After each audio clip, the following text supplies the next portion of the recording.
වත්තට යන්නම් මලක් කඩන්නම් අම්මට දෙන්නම් දීලවදින්නම් පොත් ටික ගන්නම් පාසල් යන්නම් අකුරු ලියන්නම් ජයක් ලබන්නම්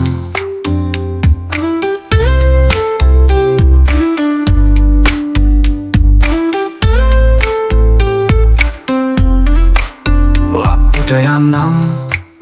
මලක් කඩන්නම් අම්මට දෙන්නම් දීලවදින්නම් පොත් ටික ගන්නම් පාසල් යන්නම් අකුරු ලියන්නම් ජයක් ලබන්නම්